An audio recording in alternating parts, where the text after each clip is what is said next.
ბოლოს როდის წაგიკითხეს ზღაპარი. მთლად ზღაპარი არა, მაგრამ მე თქვენ დღეს წაგიკითხავთ იგავს. მე მგონი სწორი თარგმანია პრიჩტას რომ ეძახიან ეგ ის არის. იგავი მიზნის მიღწევის გზებზე. იყო და არა იყო რა. იყო ერთი საქმოსანი ადამიანი, ანუ დღეს რომ ბიზნესმენს ეძახიან. ერთჩვენიერ დღეს მან გადაწყვიტა ახალი საქმიანობის წამოწყება და რჩევისთვის გაეშურა მაღალ მთებში ერთ დიდებულ გურუსთან რჩევის მისაღებად. გურუ შემცვლელი სიტყვა არ ვიცი. მოკლედ ადამიანში, ვინც კარგად ერკვევა ცხოვრებისეულ სიტუაციებში.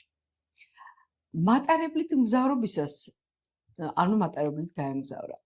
მატარებლით მგზავრობისას თანამგზავრად უცნობი საქმოსანი დაემგზავრა და მოუყვა მას თუ რატომ მიდიოდა, სად მიემგზავრებოდა და ვისთან მიდიოდა. ამ მგზავრმა მოусმინა და გადაწყვიტა, რომ ისიც გაყოლოდა გურუსთან რჩევის მისაღებად. ბევრი იარეს თუ ცოტა, როგორც იქნა მიაღწიეს მთის წვერს და მივიდნენ გურუსთან. ანუ მატარებლის შემდეგ მათ ფეხით საკმაოდ ბევრი იარეს, რომ მთის წვერზე მისულიყვნენ. პირველი ადამიანი, ანუ ბიზნესმენი, მოდი ესე დავარქვათ, პირველი ბიზნესმენი ეუბნება გურუს. ო, დიდებულო გურუ, რა ბედნიერი ვარ, რომ გიპოვეთ, 4 წელი გეძებდით, ბევრი ტრენერი და კოუჩი გამოვიცვალე, ძალიან ბევრი ვიშრომე, ბევრი რამე გადავლახე, ძალიან რთული გზა გამოვიარე თქვენამდე მოსასვლელად. და აი როგორც იქნა, ბოლოს და ბოლოს თქვენთან ვარ. გურუმ უპასუხა, მიუგო, მიხარია და რა გინდა ჩემთან, რატომ მოხვედი ჩემგან? მე მინდა თქვენი კურთხევა ახალ საქმიანობაზე. ო, გასაგებია. კარგი, მაშინ მე გეტყვი ახლა შენ რა უნდა გააკეთო. ახლა ჩვენ ვიმყოფებით ამ გორაზე და გაახედე იქით შორს მეორე გორას, იმ მთაზე უნდა ახვიდე. ჯერ ამ გორიდან ჩახვალ, გადაცურავ მდინარეს, ახვალ იმ მთაზე, იპოვი 30 მეტრიან ხეს. ინსტრუმენტების გამოყენების გარეშე მოჭერი, გამოთალე ტარი, შემოახვიე ნაჭერი და გააკეთე დროშა. ეს დროშა შენი სისხლის წვეთებით უნდა იყოს შეღებილი და აღმართე იმ გორაკის თავზე, ისე რომ მე დავინახო ამ მთაზე. ხო, მთავარი ის მომენტი, რომ სისხლით უნდა დააწერო იმ დროშას შენი კომპანიის სახელიო. და შემდეგ კითხა, რომ სულ ეს არის შენი საქმიანობა, ძალიან წარმატებული იქნებაო. ვაუ, რა კარგიაო, გავხარდა ბიზნესმენს, ანუ მთელი სამოქმედო გეგმა მიიღო და მადლობა გადაუხადა გურუს. ამის შემდეგ მეორე ბიზნესმენი მივიდა და უთხრა, დიდებულო გურუ, მეც ახალი საქმიანობის წამოწყებაზე მინდა კურთხევა. შენ როგორ მოხვედი ჩემთან? მართალი გითხრა, თქვენთან მოსვლას არ ვაპირებდი. უბრალოდ ეს კაცი შეხვდა მატარებელში და მომიყვა თქვენზე და გადავწყვიტე გამოვყოლოდი. კარგი, გასაგებია.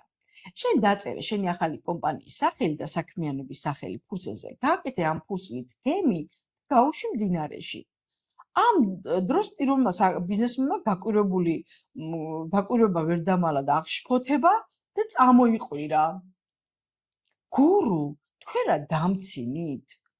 მე მეორე მთაზე გამიშვით და ამდენი დაბრკოლების გადალახვა შემომთავაზე და ამას ასეთი მარტივი გზა რატო? გურუმ პასხა, რა თქმა უნდა, შენ ბევრი რამის გადალახვა მოგიწია ჩემამდე, რომ მოსულიყავი. და ამით ისე ამაყობდი მოყოლისას, რომ შენ რომ მარტივ გზა შემოგთავაზო, შენზე არ გაამართლებს. ამ კაცს კი ყველაფერი ადვილად გამოსდის და ესეც ადვილად გამოუვა. ანუ მას სჯერა, რომ მისი გზა ახალი კომპანიისკენ და ახალი საქმიანობისკენ ადვილად გამოუვა. ასე რომ, ჩემო ძვირფასებო, შესაძლებლობები ყველას თქვენი რწმუნებულებების შესაბამისად გეძლებათ. ეს იყო ერთ-ერთი თავი, რაც წაგიკითხეთ მე ჩემი კოუჩინგური ინსტრუმენტების წიგნიდან მე ვიწყებ და ეს არის წიგნი, სადაც თქვენ ნახავთ ყველა ინსტრუმენტს, რაც დაგეხმარებათ ახალი უკეთესი ცხოვრების დაწყებაში. მინდა რომ გაგიზიაროთ რამოდენიმე სარჩევიდან რამოდენიმე სათაური და კარგი იქნება თუ თქვენ აარჩევთ შემდეგ ჯერზე, რომელი პრაქტიკის ან ინსტრუმენტის გაცნობა გენდომებოდათ. მაგალითად, როგორ ვაპროგრამებთ საკუთარ თავს წარუმატებლობაზე, ასევე შეიძლება იყოს თავის დაცლა სტრესის შესამცირებლად და ლიზა ნიკოლსის სავარჯიშო თვითშეფასების ასამაღლებლად. ამ სამიდან რომელს ისურვებდით, რომ წაგიკითხოთ ან გაგას თქვენ ახლა მოისმინეთ, ანუ პრიჩდა ბიზნეს მიღწევის გზებზე და იმ ორ ბიზნესმენზე, რომელიც სხვადასხვა რწმუნებულებით აგებს საერთოდ მის ბიზნესს და ცხოვრებას.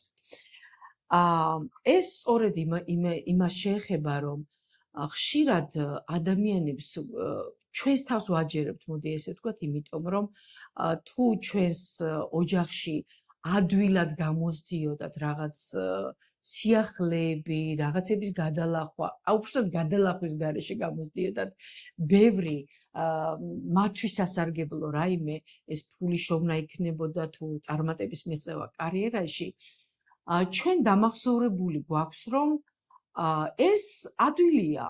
ანუ ჩემთან დაუშვათ დიდი ფული მოდის ძალიან ადვილად ბევრი შრომის და წვალების გარეშე და როდესაც ადამიანს ეს არ გამოყვა, ესე ვთქვათ, პატარაობიდან, მას აქვს რწმუნებულება, რომ ძალიან ბევრი უნდა იშრომოს, ძალიან ბევრი რამე უნდა გადალახოს, რომ მიაღწიოს ამას.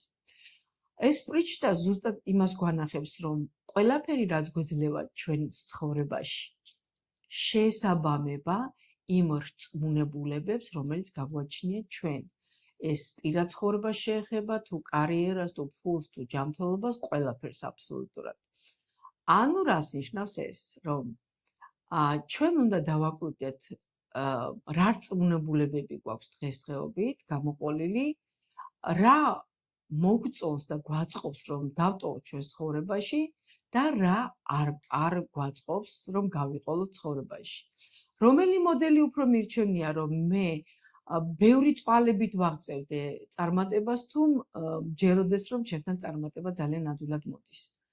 და შემდეგ უბრალოდ შესაძლებელია, რომ უბრალოდ არა, ცოტა ჩაღრმავებას მოითხოვს, პრაქტიკას მოითხოვს, რომელიც შეგიძლიათ რომ გაეცნოთ ჩემს სოციალურ ქსელებში არის პრაქტიკები, ჩვენს YouTube არხზეც არის პრაქტიკები, რომელიც დაგეხმარებათ, რომ ეს რწმუნებულებები ამოიცნოთ და გადაწეროთ ახალ რწმუნებულებები.